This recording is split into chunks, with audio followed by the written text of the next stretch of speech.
श्रीभगवानुवाच हन्त ते कथयिष्यामि दिव्या ह्यात्मविभूतयः प्रधान्यतः कुरु श्रेष्ठ नश्यन्तो विस्तरस्य मे।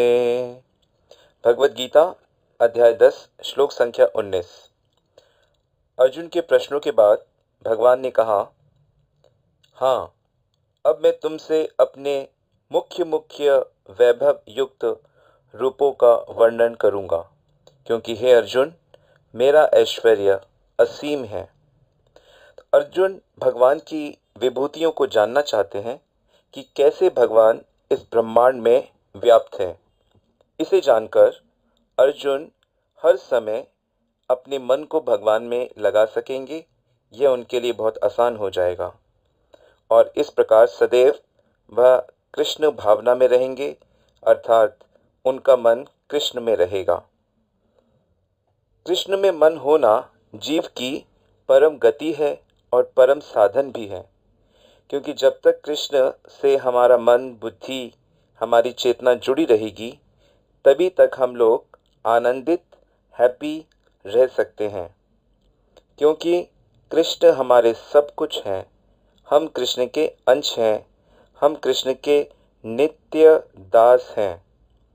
अपने आप को कृष्ण का दास नहीं मानना और अपने को स्वतंत्र समझना और स्वतंत्र रूप से सुखी रहने की चेष्टा करना ही हमारा अपराध है, जिस कारण से माया रूपी शक्ति हमें धोखे में डाल देती है और हम लोग सुख का केवल अन्वेषण करते रहते हैं, सुख को ढूंढते रहते हैं जो अभी तक मिला नहीं। कृपा करके भगवान अपने भक्तों के माध्यम से, जैसे कि अर्जुन है यहाँ पर, अर्जुन के माध्यम से इस पूरे ब्रह्मांड के जो लोग हैं, जो अज्ञान, इग्नोरेंस से ढके हुए हैं, उनके अज्ञान को दूर करने के लिए यह आध्यात्मिक ज्ञान या स्पिरिचुअल नॉलेज हमें देते हैं, जिसमें सबसे पहले भगवान हमें यह सिखाते हैं कि तुम अपने को शरीर मत मानो, क्योंकि तुम इसके भी अंदर में रहने वाली आत्मा हो। तुम्हारा जो व्यक्तित्व है वो इस स्त्री पुरुष रूपी जो आपका व्यक्तित्व है, यह आपका असली पर्सनालिटी नहीं है, परंतु आत्मा रूप से जो आपका पर्सनालिटी है वह आपका इटर्नल पर्सनालिटी है। और वह पर्सनालिटी मेरे फैमिली में है, मेरे रिलेशन में है, तो तुम्हें उसमें स्थित होना है और तब तुम वह आत्मा मेरे पास वापस आएगी। और यदि तुम अपनी बाहर वाली पर्सनालिटी, अपने शरीर वाली पर्सनालिटी को ही सब कुछ समझते हो और उसी को सुखी करने की चेष्टा करते हो, उसी स्तर पे रिलेशन बनाते हो, उन्हें एंजॉय करने की कोशिश करते हो, तो तुम शरीर छोड़ने के उपरांत कर्मों के कारण, इच्छाओं के कारण दूसरा शरीर तुम्हें धारण करना पड़ेगा। और इस प्रकार अपनी इच्छाओं को फॉलो करते करते समय चला आ रहा है, चलता आ रहा है और तुम्हें अभी तक सुख नहीं मिला। यह बात केवल मनुष्य योनि में ही समझी जा सकती है, इसलिए यह मनुष्य योनि बड़ी इम्पोर्टेंट है। यह एक दरवाजे के समान है जहाँ से हम इस बहुत बड़े भव सागर, बहुत बड़ा जो संसार का जो बहुत बड़ा घेरा है, उससे हम बाहर निकल के आनंद की दुनिया, स्पिरिचुअल यूनिवर्स में प्रवेश कर सकते हैं। स्पिरिचुअल यूनिवर्स और मटेरियल यूनिवर्स, ये दो ब्रह्मांड होते हैं। दोनों ही ब्रह्मांड अनंत हैं और इन दोनों में कौन रह सकते हैं? आत्माएं रह सकती हैं। कुछ आत्माएं ऐसी होती हैं जो हमेशा भगवान के साथ रहती हैं, उन्हें नित्य मुक्त आत्माएं कहते हैं। और कुछ आत्माएं होती हैं जो भगवान के साथ नहीं रहती, वो इस मटेरियल यूनिवर्स में, भौतिक जगत में रहती हैं। इन लोगों के कल्याण के लिए, जो भौतिक जगत में रहती हैं, भगवान बीच बीच में खुद आते हैं और भगवान बीच बीच में महापुरुषों को भेजते हैं ताकि वो हम लोगों को स्पिरिचुअल नॉलेज स्पिरिचुअल वर्ल्ड, सही सुख की परिभाषा समझा सकें, ऐसे एग्जाम्पल्स सेट कर सकें, तब फिर हम लोग स्पिरिचुअल वर्ल्ड में जाने लायक बन जाते हैं। तो ये सार रूप से आपने सुना। इस श्लोक में भगवान से अर्जुन ने जब पूछा कि आप कृपा करके मुझे अपने विषय में डिटेल में बताइए, तो भगवान ने कहा कि मेरा वैभव, मेरा ऐश्वर्य इतना अधिक है अर्जुन कि उसे विस्तार से मेरे लिए भी बताना असंभव है। तो मैं आपको मेरी मुख्य जो ऐश्वर्य हैं, विभूतियां हैं, जिसे जानकर तुम मुझे देख पाओगे, जान पाओगे, याद रख पाओगे, उनके विषय में मैं तुम्हें बताऊंगा।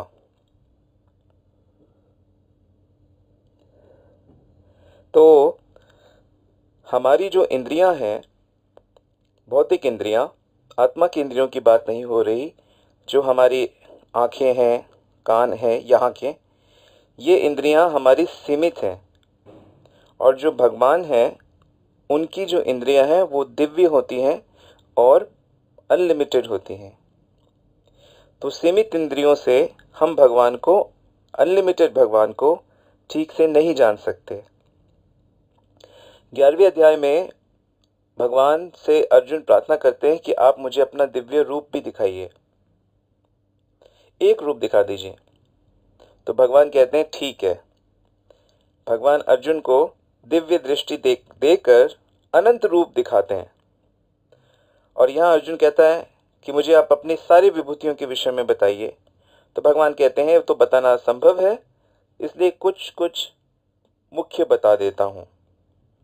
तो जब हम किसी से कुछ जानना चाहें तो हमेशा विनम्र भाव से सरेंडर कर देना चाहिए कि आप जो ठीक हो मेरे लिए वह बताएं। तो कृपा रूप से बताने वाले बहुत ज़्यादा बताते हैं। ये 2 उदाहरण से बात समझ में आती है। तो यहाँ पर भगवान के जो भक्त होते हैं, हालांकि वो भगवान को जानना चाहते हैं, पर वो ये भी जानते हैं कि उनकी कृपा के बिना उन्हें जाना नहीं जा सकता। गीता में श्री कृष्ण कहते हैं कि जो मेरी भक्ति करता है, जो मुझसे प्रेम करता है, तो मैं अपनी कृपा से अपने बारे में उसके हृदय में ज्ञान प्रकाशित कर देता हूँ, तो वो मुझे जान सकता है। अपनी ताकत से, अपनी विद्वत्ता से हम कृष्ण को जान नहीं सकते। हम इतना भी नहीं जान सकते कि कृष्ण परम भगवान हैं, चाहे वो सामने ही आके क्यों ना खड़े हो जाएं। भगवत गीता का ज्ञान सब लोग थोड़ा थोड़ा तो जानते ही हैं, पर इतना जानने के बाद भी कितने टीकाकार हैं जिन्होंने गीता पे व्याख्याएं लिखी हैं, पर वो कृष्ण को परम भगवान रूप में स्वीकार नहीं करते। कृष्ण ने साफ कहा है, अहम सर्वस्य प्रभवो मत सर्व प्रवर्तते, कि मैं ही सब कुछ हूँ, मैं ही सब जगह हूँ। मत परतरम नान्यात् किंचित अस्ति धनंजय, 7वें अध्याय का 7वां श्लोक, कि मेरे से ऊपर कोई दूसरा सच है ही नहीं। सर्वधर्मान परित्यज्य मामेकं शरणं व्रज, सब सारे भौतिक धर्मों को छोड़ो, मेरी शरण में आओ। मेरी शरण में आना ही सबसे मुख्य धर्म है। लेकिन फिर भी बड़े बड़े स्कॉलर्स यही कहते हैं कि नहीं, कृष्ण के अंदर में जो बैठा है ना, उसकी शरण में जाना है, ये वासुदेव कृष्ण की शरण में नहीं जाना। हालांकि गीता के में बताया गया है, बहुनाम जन्मनाम अन्ते ज्ञानमान माम प्रपद्यते वासुदेवम सर्वमिति स महात्मा सुदुर्लभा, कि ऐसा महात्मा रेयर होता है जिसे बहुत जन्मों के बाद ये बात समझ आती है कि वासुदेव श्री कृष्ण ही परम सत्य हैं। वासुदेवम परम ज्ञानम वासुदेवम परम गति, वासुदेवम परम लक्ष्य वासुदेवम परम अखा, वासुदेवम परम यज्ञ वासुदेव पर क्रिया। तो भागवत में भी बताया गया है कि वासुदेव ही परम लक्ष्य है, फाइनल डेस्टिनेशन है जीव की। शास्त्र भी कहता है कि जीवन की परफेक्शन है कि जीवन में सदैव भगवान के संपर्क में रहा जाए, सभी कार्यों को भगवान की प्रसन्नता के लिए किया जाए। जिन काम से भगवान प्रसन्न है वह काम परफेक्ट है, और जिनसे भगवान प्रसन्न नहीं है वह केवल कोरा श्रम है, हार्ड वर्क है, उसका कोई लाभ नहीं। श्रम एव ही केवलम। तो सारा सार यही है कि हमारी गति से, हमारी एक्टिविटी से भगवान प्रसन्न हो, हमारे मन में भगवान रहें, हम भगवान के तत्व को समझें। और भगवान बहुत लवेबल हैं। संसार में जो भी चीज़ हमें अच्छी लगती है, किसी को कोई अपना बालक अच्छा लगता है, किसी को अपना पति, अपनी पत्नी या अपने फेलो मेंबर्स अच्छे लगते हैं, किसी को कोई वीरता, शेवलरी या कुछ भी जो अच्छा लगता है, तो भगवान यही यहाँ पे बताने जा रहे हैं कि वो मेरे विभूतियों का एक छोटा सा अंश होता है। मेरी विभूतियाँ अनलिमिटेड हैं। तो मनुष्य को अगर सच में आनंद उठाना है तो इस अमृत के कुएं में छलांग लगानी होगी, इसमें डूबना होगा। जो सुख हमें प्राप्त हो रहा है वह तो जैसे रेगिस्तान में एक बूंद पानी जैसे, पर उससे हमें तृप्ति नहीं होगी। संसार में जो सुख हमें मिल रहा है इससे हमें तृप्ति नहीं होगी, ना ही किसी को हुई है। जितना भी धन आ जाए, आपको लगता है कि इतना धन आएगा तो मैं सेटिस्फाई हो जाऊंगा, मेरी आवश्यकताएं पूरी हो जाएंगी, तो उनके पास जाइए जिनको ये सब मिल रहा है। क्योंकि संसार की एक क्वालिटी है कि ये इसमें अभाव है। तो मनुष्य के पास जितना आता है तो उससे दुगना अभाव क्रिएट हो जाता है। तो ये धन के साथ भी है, ज्ञान के साथ भी है, पावर पोजीशन के साथ भी है। हर ऐश्वर्य का यही एक डिफेक्ट है, बीमारी है। तो बुद्धिमान मनुष्य इस चीज़ को समझते हैं, इसलिए वो ऐश्वर्यों के पीछे नहीं जाते, वो कृष्ण के पीछे जाते हैं। और जो कृष्ण के साथ पीछे जाते हैं तो सब कुछ उनके पीछे आ जाता है, क्योंकि सब कुछ कृष्ण का है। तो थोड़ा रहस्य है, थोड़ा गंभीरता से विचार करने पे ही बोध होगा इसका। तो भगवान के ऐश्वर्यों की जो चर्चा है उसे भक्त लोग करते हैं और बड़े आनंद से रहते हैं। उदाहरण के लिए जैसे कृष्ण अभी आगे बताएंगे कि मैं रसोहम अप्सु कौन्तेय प्रभास्मि शशि सूर्यया।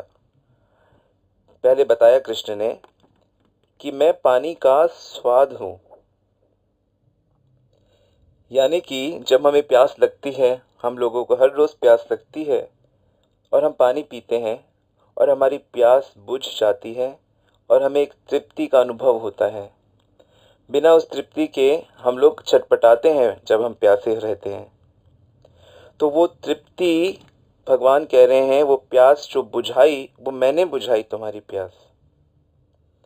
तो इस प्रकार जब भी हम पानी पिएंगे तो हम श्री कृष्ण को याद कर सकते हैं कि हे प्रभु, आप इस प्रकार इस जल में हैं, आप सभी प्राणियों की सेवा कर रहे हैं उनकी प्यास को बुझाकर। तो आप कृष्ण का स्मरण कर सकते हैं। तो इस प्रकार बहुत सी विभूतियों की चर्चा करेंगे और उनको सुनने में, जानने में बहुत आनंद आएगा और कृष्ण मन में बसते जाएंगे। तो सबसे सरल तरीका क्या है कृष्ण को याद रखने का? श्रील प्रभुपाद, चैतन्य महाप्रभु और शास्त्र क्या कहता है कि भगवान को सबसे इजीली याद रखने का तरीका है प्रतिदिन उनका नाम जप करना, कीर्तन करना। तो अपने जीवन को ऐसा बनाएं कि हमारा दिन शुरू ही भगवान के नाम जप से हो, भगवान के कीर्तन से हो। तो हमें रोज़ भगवान की अगर हम 16 माला जप करते हैं, प्रभुपाद कहते हैं जो व्यक्ति 16 माला जप करता है प्रतिदिन, तो उसका माइंड बिल्कुल ठीक है, उसका मन ठीक है, वो बिल्कुल सही गति में जा रहा है। मिनिमम 16 माला, जिसे करने में 2 घंटे अवश्य लगते हैं, परंतु पहले आप आधा घंटा 1 घंटा, धीरे धीरे इसको फिर आप 2 घंटे तक ला सकते हैं, और फिर जैसे जैसे उम्र बढ़ेगी आप इसको और अधिक भी बढ़ा सकते हो। तो इस प्रकार नाम लेने से सदैव भगवान का स्मरण बना रहेगा, और जो भी कार्य आप कर रहे हो, चाहे आप स्कूल में हो, कॉलेज में हो, आप घर में हो, चाहे आप बिजनेस में हो, नौकरी में हो, या आप देश का कोई बड़ा काम कर रहे हो, हर काम में आप एक्सेल करोगे, आप अद्भुत शांति और स्फूर्ति का अनुभव करोगे। इसलिए आप सब रोज़ भगवान का नाम लो और कृष्ण का स्मरण बना रहेगा। हरे कृष्णा।